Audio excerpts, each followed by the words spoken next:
سبیل اللہ، اللہ کے راستے میں، فیقتلون، بس مارتے ہیں، ویقتلون، اور مارے جاتے ہیں، وعدن علیہ، وعدہ ہے ان پر، حقا، سچا یا ثابت ہو چکا، فی التوراۃ، تورات میں، والانجیل، اور انجیل، والقرآن، اور قرآن، ومن اوفی، اور کون ہے جو پورا کرے، بعہدہ، اپنے عہد کو، من اللہ، اللہ سے زیادہ، فاستبشروا، بس خوشخبری ہے، ببیعکم، جو تم نے طے کی، الذی، وہ جو، بایعتم بہ، تم نے طے کی اس کے ساتھ، وذالک، اور یہ، هو الفوز العظیم، وہ کامیابی ہے بڑی،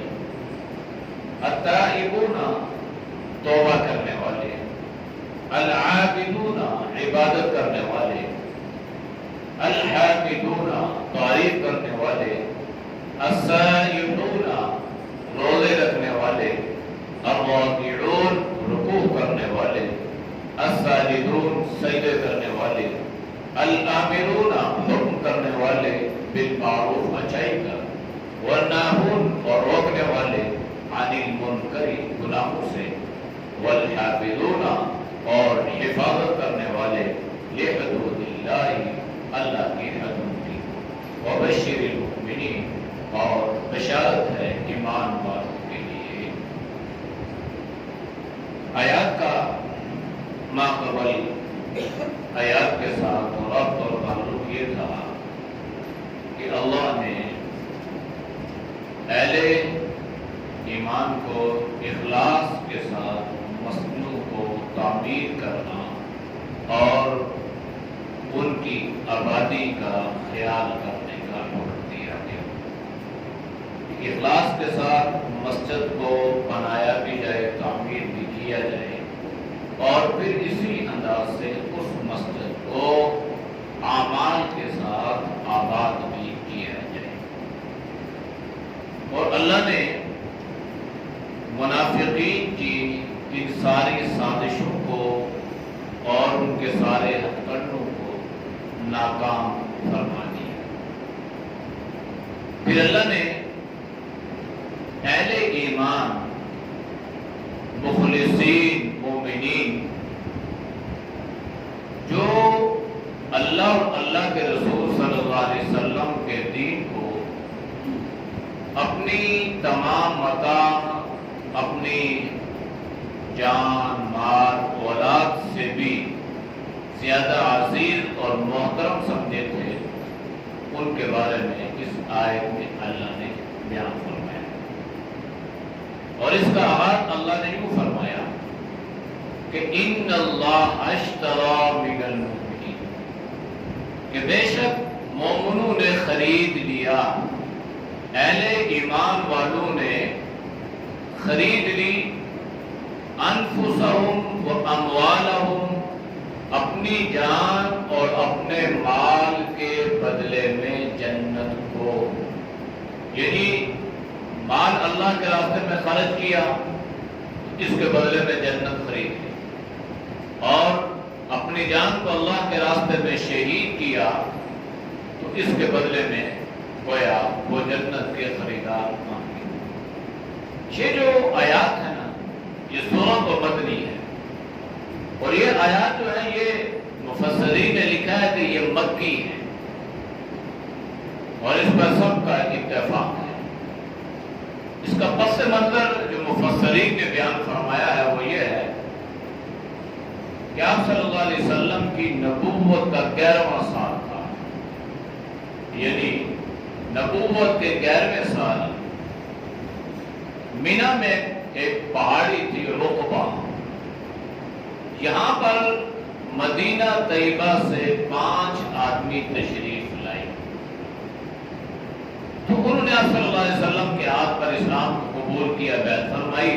آپ صلی اللہ علیہ وسلم نے ان کو اعمال کے متعلق، عبادات کے متعلق، ساری اسلام کے متعلق بتلایا۔ یہ واپس مدینہ آ گئے، مدینہ میں آئے تو انہوں نے آگے محنت شروع کی اگلے ہی سال نبوت کا 12واں سال تھا، تو یہ اپنے ساتھ 7 اور آدمی لے کر گئے۔ 5 پہلے ساتھ، یہ 12 ہو گئے۔ انہوں نے ان 12 افراد نے یہاں ہی پر، اسی پہاڑ پر، اسی رقبہ پر انہوں نے نبی کریم صلی اللہ علیہ وسلم کے ہاتھ پر بیعت کی، اسلام قبول کیا، اسلام کے متعلق احکامات انہوں نے سیکھے، واپس چلے گئے۔ تو اور مدینہ میں اسلام کی عظمت اور زور شور جو ہے یہ بڑھنے لگا، اور کچھ مہاجرین بھی مکہ سے ہجرت کر کے جا رہے تھے۔ تو نبوت کا 13واں سال تھا، تو اب تقریباً 70 افراد تشریف لائے، اور اس سے پہلے انہوں نے آپ صلی اللہ علیہ وسلم کے پاس ایک آدمی بھیجا، درخواست کی کہ آپ ہمارے لیے کوئی ایسا آدمی بھیج دیں جو ہمیں قرآن سکھلائے۔ تو نبی علیہ السلام نے حضرت مصعب بن عمیر رضی اللہ عنہ کو، جو قرآن کو خوبصورت انداز سے پڑھتے تھے، آپ نے لوگوں میں قرآن کریم کی تلاوت لفظاً معناً کے لیے مدینہ طیبہ روانہ فرما دیا۔ چنانچہ اگلے سال نبوت کا 13واں سال ہے، آپ صلی اللہ علیہ وسلم نے ہجرت بھی فرما دی ہے، لیکن ابھی تک آپ مکہ میں قیام پذیر ہیں، اور اکثر صحابہ یہاں سے ہجرت فرما کے جا چکے ہیں۔ مدینہ سے 70 افراد کا قافلہ تشریف لایا، اور اسی جگہ پہ، اسی پہاڑی پہ انہوں نے رسول اللہ صلی اللہ علیہ وسلم سے جو ہے وہ بیعت کی، اسلام قبول کیا بعضوں نے، اور دین کے احکامات انہوں نے سیکھے۔ یہاں پر ان کا جو آپ صلی اللہ علیہ وسلم کے ساتھ معاملہ ہوا نا، ان کے جو ایک رہبر تھے، امیر تھے، متکلم جو تھے نا، وہ حضرت عبداللہ بن رواحہ رضی اللہ عنہ، انہوں نے اللہ کے نبی سے فرمایا، اللہ کے نبی، آپ اللہ کے متعلق یا اپنے متعلق ہم سے جو شرائط بھی آپ رکھنا چاہتے ہیں، جو لکھوانا چاہتے ہیں، ہمیں منظور ہے۔ تو آپ نے فرمایا ٹھیک ہے، اللہ کے متعلق تو میں تم سے یہ شرط لیتا ہوں، یہ عہد لیتا ہوں کہ تم صرف اللہ کی عبادت کرو گے، اور اللہ کی عبادت میں اللہ کے غیر کو شریک نہیں کرو گے۔ اور دوسری بات یہ کہ میں ہجرت کر کے مدینہ میں آؤں گا، تو میری حفاظت تم نے اپنی جان، مال اور اولاد سے بھی زیادہ کرنی ہے۔ تو یہ 70 کے 70 اس پہ تیار ہو گئے۔ انہوں نے فرمایا بالکل ہمیں یہ شرائط منظور ہیں، لیکن حضرت عبداللہ بن رواحہ فرمانے لگے، اللہ کے نبی آپ ہمیں یہ بتائیں کہ اگر ہم ان 2 شرائط پر پورے اتر آئیں تو ہمیں ملے گا کیا؟ ہمارے لیے انعام کیا ہے، صلہ کیا ہے، اجر کیا ہے؟ نبی علیہ السلام نے فرمایا کہ اگر تم ان 2 شرائط پہ پورے اتر آؤ تو تمہارے لیے جنت ہے۔ جب یہ فرمایا نا، تو یہ فرمانے لگے کہ ہمیں یہ سودا، یہ بیع شرع ہمیں منظور ہے، اس لیے اب ہم نہ اس حکم کو فسخ کرنے کی درخواست کریں گے، اور نہ ہی اس کے فسخ ہونے کو ہم پسند کریں گے۔ یعنی یہ سودا ہمیں منظور ہے کہ اللہ کی عبادت ہوگی، اللہ کے غیر کو شریک نہیں کیا جائے گا، اور آپ صلی اللہ علیہ وسلم کی حفاظت ہم اپنی جان سے بڑھ کر، اپنی اولاد سے بڑھ کر، اپنے مال سے بڑھ کر آپ کی حفاظت کریں گے۔ تو جب یہ ہو گیا تو قرآن کریم کی یہ آیات اسی وقت انہی کی شان میں اتری، اور انہیں یہ بتلایا گیا کہ یہ وہ لوگ ہیں جنہوں نے اپنی جان اور اپنے مال کے بدلے میں جنت کو خرید لیا ہے۔ مفسرین نے لکھا، جس میں حضرت حسن بصری رحمہ اللہ نے فرمایا کہ سودوں میں بہترین سودا انہوں نے کیا ہے کہ اللہ کی دی ہوئی چیزیں اللہ کو دے کے اللہ سے جنت خرید لی. جان اللہ نے دی ہے, مال اللہ نے دیا ہے. ہم جب دنیا میں آئے تھے ہمارے بدن کے اوپر کپڑے بھی نہیں تھے, ہم کھا پی بھی نہیں سکتے تھے. پھر اللہ نے یہ ساری نعمتیں ہمیں بتدریج اللہ نے دینی دی, پھر اللہ نے مال بھی دیا. تو اب اسی مال کو ہم اللہ کے راستے میں خرچ کر رہے ہیں, اسی جان کو اللہ کے لیے قربان کر رہے ہیں.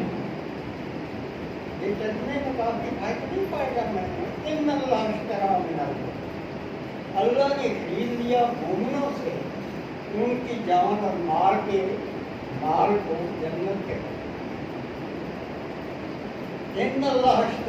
بے شک اللہ نے خرید لیا. وہ آپ جو بتا رہے اچھا. تھے پہلے کہ آپ نے مشتری کہتے ہیں مومنوں نے اپنے مال اور جان لے جنت کے. یعنی ایمان والوں نے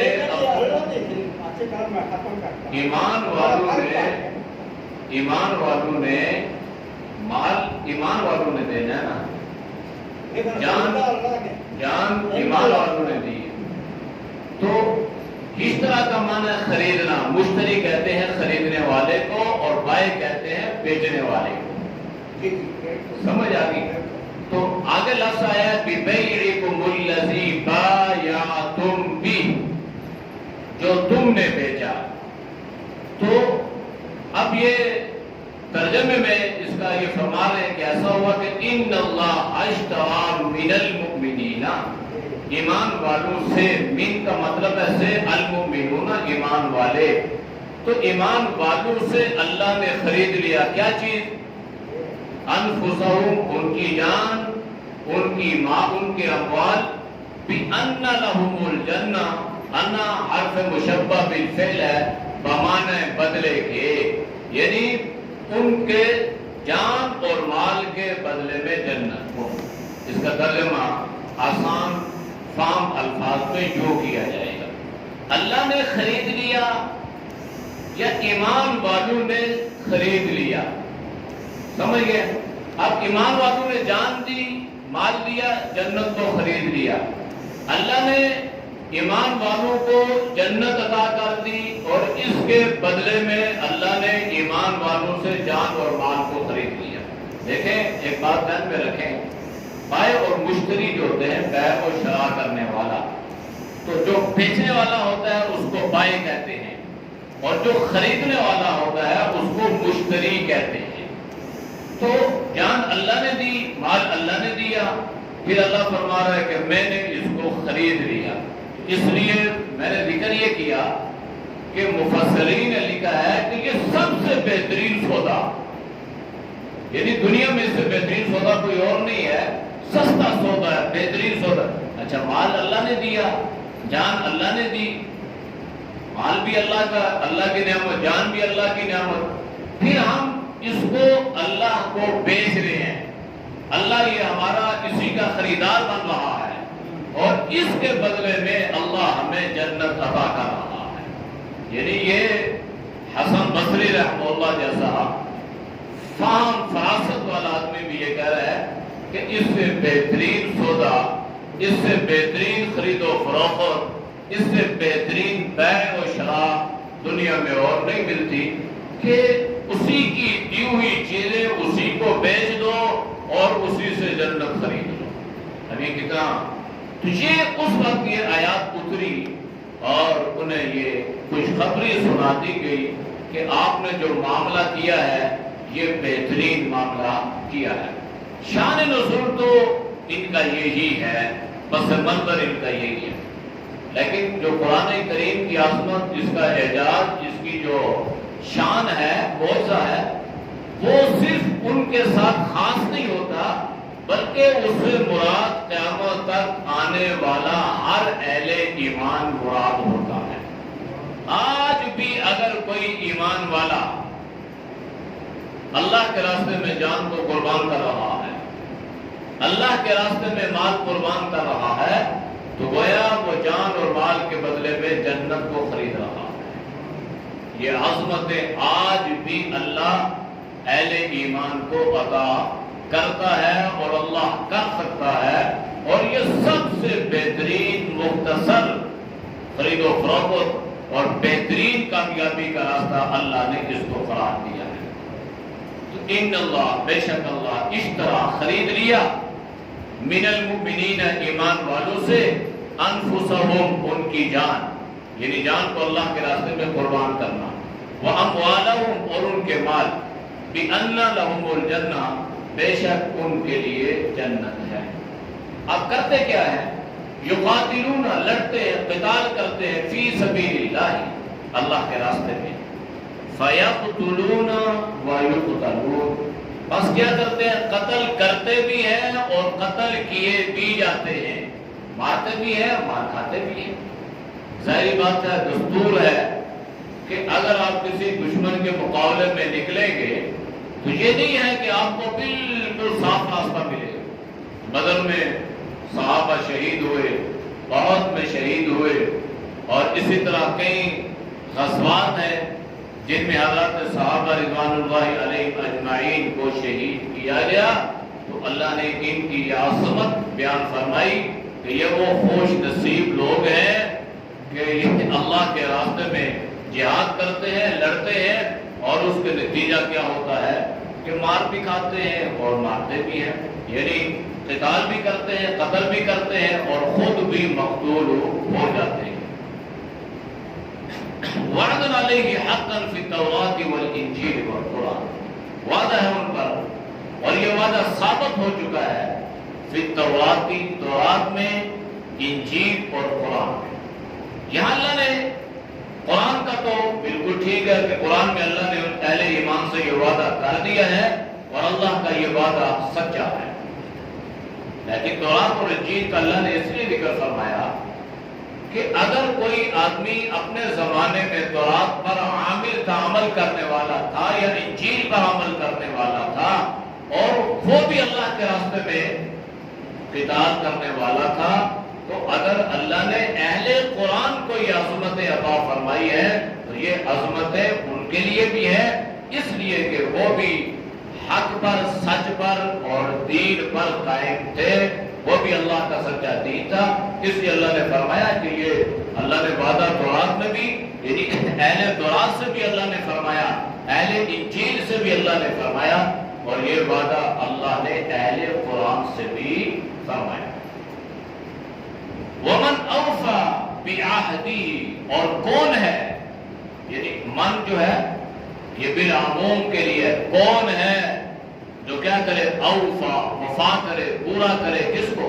بِعَهْدِهِ اپنے عہد کو، من اللہ کی، اللہ سے، یعنی اللہ سے بڑھ کے کون ہے جو وعدہ وفا کرنے والا ہو؟ سب سے زیادہ اگر کوئی وعدہ وفا کرنے والا ہے تو وہ اللہ کے ساتھ ہے۔ وَمَنْ أَصْدَقُ مِنَ اللَّهِ حَدِيثًا اللہ سے زیادہ سچی بات کس کی ہے؟ وَمَنْ أَصْدَقُ مِنَ اللَّهِ قِيلًا اللہ سے سچی بات کسی کی نہیں ہے۔ ایک جگہ اللہ نے قیل فرمایا، ایک جگہ اللہ نے حدیث فرمایا، اور یہاں پہ اللہ نے فرمایا اوفا بعہدہ، تو اللہ کا وعدہ یہ سب سے سچا ہے، اور اللہ نے اہل ایمان سے یہ وعدہ فرمایا ہے کہ اگر تم اپنی جان کو، اپنے مال کو اللہ کے راستے میں صرف کرو گے تو اس کے بدلے میں اللہ تمہیں جنت عطا فرمائے گا۔ اور آپ صلی اللہ علیہ وسلم نے کیا فرمایا؟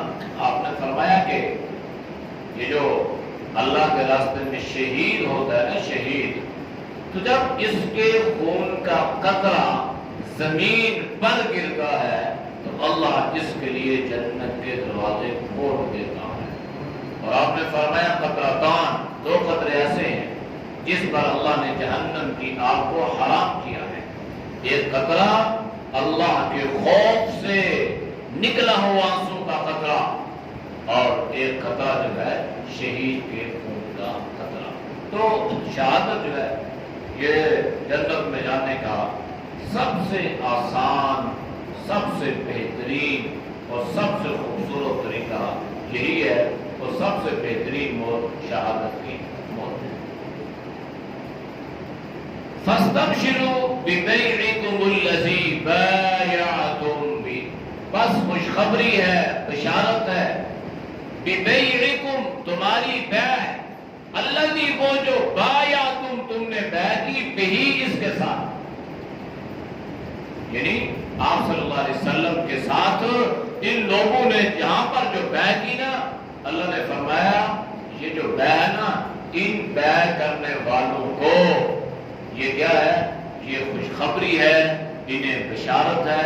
تو اس انداز سے چونکہ پہلے شرع کے الفاظ تھے، اب بیع کے الفاظ ہیں، تو بیع و شرع، بیچنا اور خریدنا، تو چونکہ بیچنا اور خریدنا ایک معاملہ ہے نا، تو یہاں پر بھی آپ صلی اللہ علیہ وسلم نے ان سے ایک معاملہ فرمایا، اگر تم یہ کرو گے تو تمہیں یہ ملے گا۔ یہ معاملہ ہو گیا نا، آپ چیز خریدتے ہیں، پیسے دیتے ہیں، تحفہ ملتا ہے، آپ نے کوئی چیز دی اس کے بدلے، تو یہ معاملات ہیں۔ تو یہاں پر بھی اس انداز سے یہ معاملہ ہوا، تو اس لیے اللہ نے یہاں پر بیع اور شرع کے الفاظ، اور یہ دنیاوی معاملہ نہیں تھا کہ ختم ہو جاتا، یہ اخروی معاملہ ہے، اور جو بھی قیامت تک اس پر عمل کرتا رہے گا یہ اس معاملے میں داخل ہوتا رہے گا۔ وَذَلِكَ هُوَ الْفَوْزُ الْعَظِيمُ، اور یہ وہ بڑی کامیابی، یعنی یہ جو 70 نفور تھے یہاں پر، انہوں نے آپ صلی اللہ علیہ وسلم کے ساتھ جو معاملہ فرمایا نا، تو کہتے ہیں کہ یہ بڑی کامیابی ہے کہ انہوں نے بالکل فانی چیزوں کو اللہ کو دے دیا، اور اللہ سے ہمیشہ رہنے والی چیز کو انہوں نے خرید لیا، کہ مال فانی ہے، جان بھی فانی ہے۔ اگر یہ آپ صلی اللہ علیہ وسلم سے یہ عہد نہ کرتے، تو ویسے بھی اگر کوئی آدمی عہد نہ کرتا تو موت اسے بھی آنی ہے، موت انہیں بھی آ جاتی۔ اگر کوئی میدان جنگ میں نہ جاتا، یا نہیں جا رہا، یا نہیں گئے، موت سے تو وہ بھی بچ نہیں سکے۔ لہذا یہ ضروری نہیں ہے کہ انسان میدان میں جائے گا اور اسے موت آئے گی، موت تو بستر مرگ پہ بھی آ جاتی ہے۔ تو اس لیے انسان نے جب معاملہ کیا تو اللہ نے فرمایا یہ اصل کامیابی ہے اور بڑی کامیابی ہے۔ اب ان کے صفات بھی اللہ نے بیان فرما دی ہیں، یہ جو وہ لوگ ہیں کامیاب ہونے والے، التائبون، باوجود اس کے کہ اللہ نے ان کو جنت کی بشارت بھی سنا دی، اور اللہ نے ان سے اپنی رضا کا اعلان بھی فرما دیا کہ میں ان سے راضی ہو گیا، اس کے باوجود ان کا عجز، ان کی انکساری ایسی ہے کہ یہ پھر بھی اللہ کی بارگاہ میں توبہ کرتے ہیں، رجوع الی اللہ کو یہ نہیں چھوڑتے۔ اب ہمارا ایسا کوئی آدمی ہو اور اللہ کی طرف سے اگر اسے یہ پیغام مل جائے، خوشخبری کہ اللہ تجھ سے راضی ہو گیا، تو وہ عمل نہیں کرنا چھوڑ دے گا۔ جب اللہ راضی ہو گیا تو اعمال کی کیا ضرورت ہے؟ صحابہ کو آپ صلی اللہ علیہ وسلم نے نام لے کر جنت کی بشارتیں سنائی، اور اللہ نے قرآن میں مطلقاً سارے صحابہ سے جنت کا وعدہ بھی کیا۔ اس کے باوجود قرآن نے صرف یہ بیان فرمائی، التائبون، یہ توبہ کرنے والے ہیں، رجوع الی اللہ کرنے والے ہیں، نیابت انابت کرنے والے ہیں، العابدون، عبادت کرنے والے، بندگی، اور بندگی خالصتاً، جس طرح اللہ کے نبی نے فرمایا تھا نا کہ اللہ کے متعلق شرط یہ ہے کہ اللہ کی عبادت کرو گے اور اللہ کی ذات و صفات میں اللہ کے غیر کو شریک نہیں کرو گے، تو انہوں نے اس بات کو پسند فرمایا۔ اللہ نے اس کے الفاظ العابدون، عبادت کرنے والے، الحامدون، ہم اللہ کی تعریف بیان کرنا، اللہ کی حمد و ثنا بیان کرنا، اللہ کی عظمت کو بیان کرنا۔ تو یہ صحابہ جو ہیں یہ اللہ کی تعریف بیان کرتے ہیں، اللہ کی حمد بیان کرتے ہیں، اللہ کی خالصتاً یہ عبادت کرتے ہیں۔ السائحون، سائح کا جو لغوی معنی ہے نا، وہ ہے بے تعلق رہنے والا، کسی چیز سے بے تعلق ہو جانا۔ تو یہاں پر بعض نے لکھا ہے کہ اس سے مراد السائحون، روزے رکھنے والے ہیں، لیکن سائح کا لغوی معنی جو ہے بے تعلق ہو جانا۔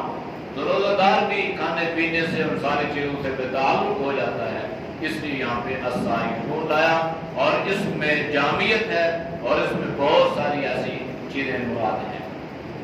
الراکعون، رکوع کرنے والے، رکوع کا معنی تو ایک تو مطلقاً رکوع ہے جو ہم نماز میں کرتے ہیں، اور اس کا ایک معنی عاجزی اور انکساری کی ہے۔ بھئی اپنے آپ کو جھکاؤ، بس کرو، تواضع اختیار کرو، انکساری اختیار کرو۔ الساجدون، سجدہ کرنے والے۔ سجدہ یہ معراج ہے ایمان والوں کی۔ آپ صلی اللہ علیہ وسلم نے فرمایا کہ یہ جو الصلاۃ معراج المومنین ہے نا، کہ نماز مومنوں کی معراج ہے، یہ عروج تب ملتا ہے جب ایمان والا سجدے کی حالت میں ہوتا ہے۔ تو سجدے کی حالت میں انسان اللہ کے سب سے زیادہ قریب ہوتا ہے، تو سجدہ کرنا۔ تو یہ سجدہ کرنے سے مراد نماز کے سجدے کرتے ہیں، یعنی اس قدر نماز کا اہتمام کرتے ہیں کہ رکوع اور سجود کا وہ اہتمام کرتے ہیں، یعنی نماز کی ادائیگی کرنے والے ہیں۔ العامرون بالمعروف، عامر حکم کرنا، بالمعروف اچھائی کرنا، یعنی اپنے اصلاح کے ساتھ ساتھ وہ معاشرے کی اصلاح کی بھی فکر کرتے ہیں کہ وہ خود تو جنت میں جائیں اور ان کے باقی عزیز و قارب جہنم میں جائیں۔ یہ اس کو پسند نہیں کرتے، بلکہ اس کو پسند کرتے ہیں خود بھی جنت میں جائیں اور دوسروں کو بھی جنت میں لے کر جائیں۔ لہذا اس کے لیے آمرون بالمعروف، اچھائی کی ترغیب ہے، اچھائی کا حکم ہے، دستور کے موافق جو کام ہے ان کی تاکید ہے۔ وَالنَّاهُونَ عَنِ الْمُنْكَرِ، بعض جگہوں پہ ایسا ہے کہ لوگ اچھائی کی ترغیب تو کرتے ہیں، برائی سے منع نہیں کرتے، اور بعض جگہوں پہ برائی سے تو روک دیا جاتا ہے لیکن اچھائی کی ترغیب نہیں ہے۔ تو یہ امر بالمعروف اور نہی عن المنکر یہ آپس میں لازم ملزوم ہے، یعنی اگر اچھائی کی ترغیب ہے تو برائی سے روکنا بھی ہے، اور اگر ایک شاہ پہ عمل ہے تو پورا امر بالمعروف اور نہی عن المنکر نہیں ہے۔ لہذا ہر مسلمان کو امر بالمعروف اور نہی عن المنکر کرنا چاہیے کہ اگر اچھائی کی دعوت ہے تو برائی سے روکنے کی ترغیب بھی ہو۔ تو فرمایا کہ یہ صحابہ وَالنَّاهُونَ عَنِ الْمُنْكَرِ، منکرات سے روکنے والے ہیں، اور سب سے بڑھ کے یہ بات ہے وَالْحَافِظُونَ لِحُدُودِ اللَّهِ، کہ اللہ نے جو حد متعین کر دی ہے نا، یہ حدود کو پھلانتے نہیں ہیں بلکہ اللہ کی مقرر کی ہوئی حدود کی حفاظت کرنے والے ہیں۔ اور یہ بڑی اہم چیز ہے کہ ہم نے اللہ کی حدود کی حفاظت کرنی ہے، کہ اللہ نے جو ضابطہ، جو دستور، جو شرعی حکم بیان کر دیا ہے اس کے اندر رہ کر ہم نے اس حکم کو کرنا ہے۔ اگر اس سے باہر نکل گئے تو ہم نے حدود کی حفاظت نہیں کی۔ وَبَشِّرِ الْمُؤْمِنِينَ، پھر فرمایا کہ ان ایمان والوں کو بشارت ہے، اللہ کی رضا کی بشارت بھی ہے اور ان کو جنت کی بشارت دی ہے۔ اعوذ باللہ من الشیطان الرجیم، بسم اللہ الرحمن الرحیم، ان اللہ اشترى من المؤمنین انفسهم واموالهم بان لهم الجنة يقاتلون في سبيل الله فيقتلون ويقتلون وعدا عليه حقا في التوراة والإنجيل والقرآن ومن أوفى بعهده من الله فاستبشروا ببيعكم الذي بايعتم به وذلك هو الفوز العظيم. التائبون العابدون الحامدون السائحون الراكعون الساجدون الآمرون بالمعروف والناهون عن المنكر